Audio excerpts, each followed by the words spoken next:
Salaamaaleykum wa rahmatullah. Salaamaaleykum chers téléspectateurs, salaamaaleykum le monde de la lutte. Di nuyu les promoteurs, les lutteurs en activité, les anciens lutteurs, les ménagers bàyyiwuñu kenn, les associations yi nga xamante ne dañuy dox ci làmb. Di nuyu aussi la presse sportive tout en entier bàyyiwuñu kenn. Kilifa diine kilifa aada yi di nuyu aussi ñi nga xamante ne ñu ngi ci hôpitaux yi yéen a fagg seen bopp yi ñu nekk ci kaso yi ci seen coobare yéen a neen la génn ak jàmm. acca toujours rek di leen xamal ne tey am na ñuy jot a wër yi mais suba mooy Korité bi nga xamante ne majorité bi yëpp ci lañ wër donc ñu ngi profité di baalu ak ñëpp di baal ñëpp ak balaa ñuy démarrer nag dañuy ñaan rek na ñëpp abonné ci chaîne bi nga xamante ne mooy Mbine Yalane TV chaîne bi nga xamante ne mu ci YouTube bi franchement ñu ngi ñaan ñëpp nañu abonné bu ñu abonné aussi nañu aimé di partager vidéo yi parce que am na solo acca ñu defal leen nag débriefing toppal leen li nga xamante ne mooy actualité lamb. La semaine passée barke de bu jotoon nañu benn circulaire boo xam ne dafa jóge woon ci le ministère de la sécurité publique tey ñu jot benn circulaire boo xamante ne dafa jóge ci le CNG bi nga xamante ne li mu jëlee ci ministère de l'intérieur moom la bugg a wasaare ci li nga xamante ne mooy li concerné les promoteurs les CRG les ménagers les entraîneurs les associations sportives les amateurs et la presse sportive yëpp.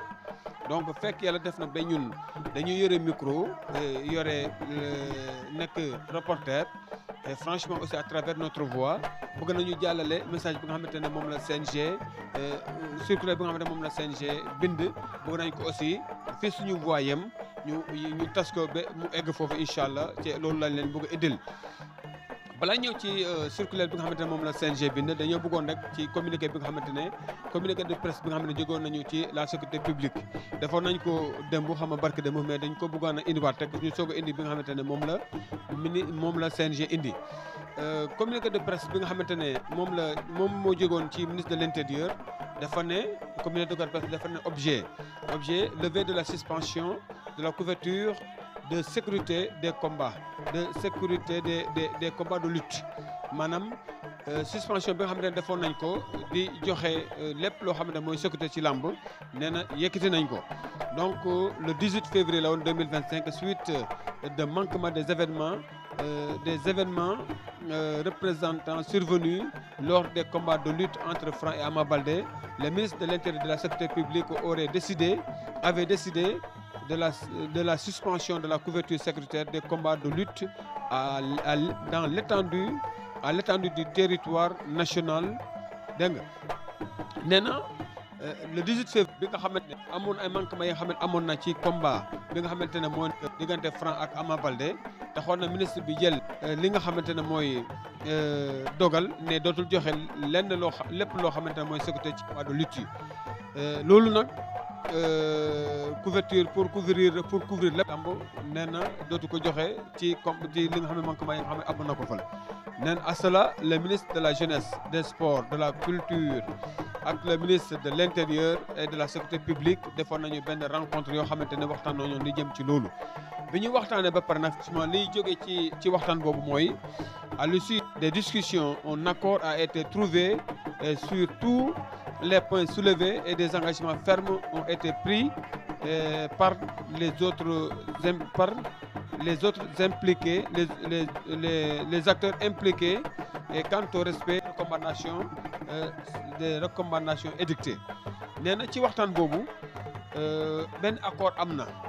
trouvé nañu accord ci lépp loo xamante ne waxtaanee nañ ko fa. lépp loo xamante ne waxtaanee nañ ko fa engagement yi nga xamante ne aussi jot nañ ko jël ak acteurs yi nga xamante ne impliqué bokk nañ ci yëpp. accord yooyu nag ci la leen bëgg a ñëwal ci li nga xamante ne moom la CNG tënk pour wasaare ko ci le monde sportif. dégg nga nee na ainsi le ministre de l'Intérieur et de la Sécurité publique décide de lever la suspension des couvertures sécuritaires des combats de lutte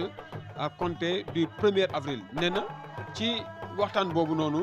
ministre bi nag de l'Intérieur jël na décision pour bàyyi lépp loo xamante ne décidé woon na ko pour bañ a joxe sécurité nee na léegi dana joxe sécurité mais day koy commencer à partir du 1er avril. Le 1er avril lay commencer. Le ministre de l'Intérieur et de la Sécurité publique invite tous les acteurs à l'observation stricte des engagements. nee na ministre de l'Intérieur mu ngi invité ñëpp nañu respecter engagement yi nga xamante ne waxtaanee nañ ko foofu ba ñëpp d'accord ci donc acca ñu ñëwal leen ci li nga xamante ne moom la CNG bind le 24 mars mooy circulaire bi nga xam ne CNG bind na ko ñu soog cee jot tey nag ñu koy wasaare bu ko wasaare nee na circulaire au président des CRG aux promoteurs aux lutteurs aux ménagers aux entraîneurs aux associations sportives aux amateurs et à la presse sportive maanaam lettre bi wala circulaire bi mu ngi concerné les présidents des CRG ñi nga xamante ne ñoo nekk ci région yi président CRG yi ñëw ci promoteurs yi ñuy organiser lamb yi ñëw ci mbër yi ñi nga xamante ñooy bëre ñëw ci ménagères yi ñi nga xamante ñoo yore mbër yi ñëw aussi ci entraîneurs yi ñi entraîneur mbër yi ñëw ci association sportive maanaam association yi nga xamante ne dañuy wax ci sport yëpp la concerne aussi ak amateurs yi ak la presse sportive képp koo xamante ne aussi yaa ngi wax ci lamb yore micro concerné la nee na objet nouvelle mesure sur la tenue des galas de lutte suite au retrait des forces de police de la couverture sécuritaire des manifestations de lutte, le ministre de la Jeunesse, des Sports, de Culture organise plusieurs rencontres, a organisé plusieurs rencontres avec les acteurs du secteur afin de garantir la continuité des galas dans des conditions optimales. nee na mesure yu bees yi nga xamante ne jël nañ ko ministre de la justice ministre de l'intérieur du MES organiser ko def ci ay rencontres yu bëri ak acteurs de la lutte yi boole mu ànd ceeg ñi nga xamante ne mooy ministre de l'intérieur nee nañu léegi gala yi dañuy continuer mais nag dafa am yu ci am yoo xamante ne dañ ko war a respecter nee na étant dans le dynamique de respecter et de faire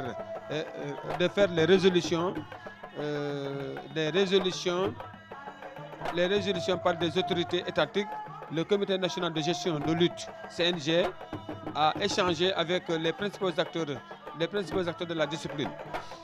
nee na pour ñi nga xamante ne ci dynamique bi ñu nekk dynamique pour respecter li nga xamante ne mooy solution yi nga xamante ne jotoon nañ ko trouver autorité étatique yi nee na ak li nga xamante ne mooy CNG bi waxtaan bi nga xamante ne def nañ ko ak acteurs de la lutte yi mooy ñi nga xamante ne discipline bi concerne leen à l'issue des conservations des mesures suivantes ont été adoptées ci biir ndaje boobu nee na ay mesures jël nañ ko fa ay mesures yoo xamante ne mesures yu mën a respecté la. numéro 1 nee na organisation des horaires de combat ñu def tiré ba pare def fa premier combat sera sifflé à 16h00 précise. dégg nga organisation de combat ci lañ njëkk wax maanaam ñi organiser combat yi nee na combat yi ndaw yi 16h pile la arbitre war a souffler premier combat yi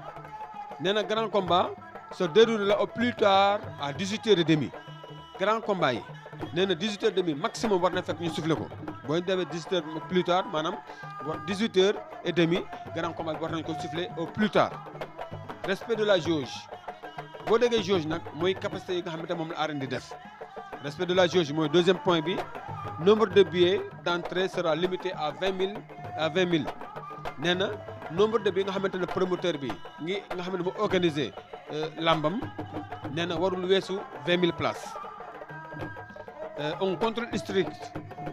du nombre de billets émis sera assuré par le CNG en collaboration avec la police. En collaboration avec la police avant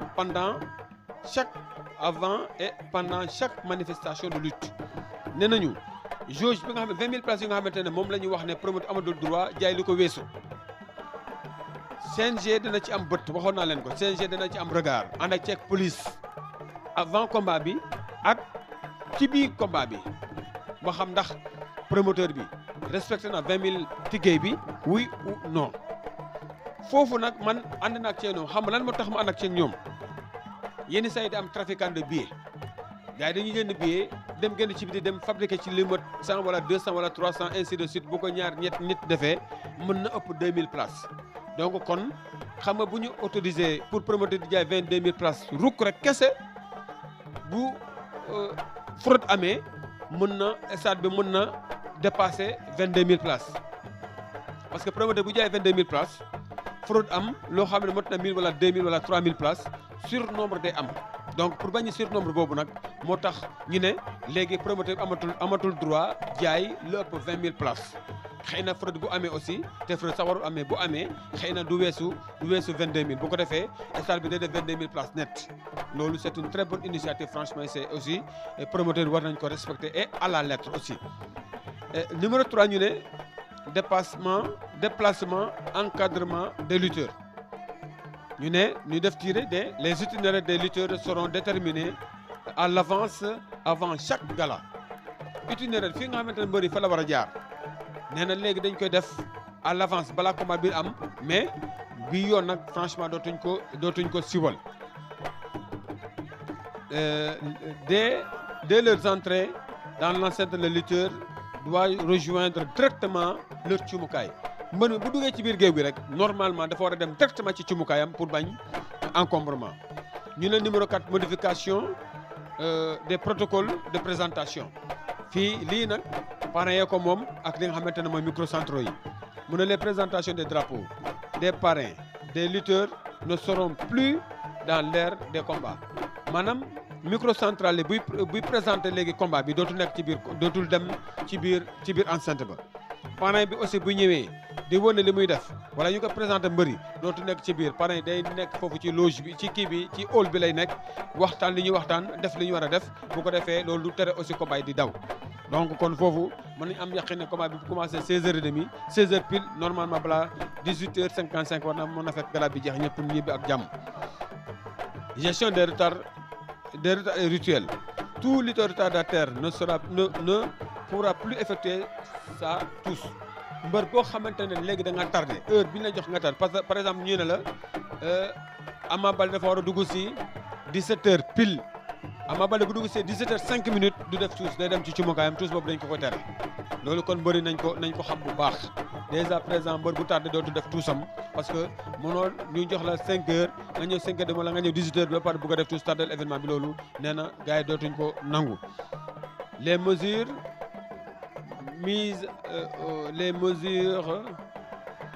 Les mesures visent à assurer la sécurité des événements et à garantir leur bon déroulement. Nous comptons sur l'engagement de tout pour le respect strict. Mesures yi nga xamante nag jël nañ ko et franchement loolu pour sécuriser événement bi la pour garantir événement bi la pour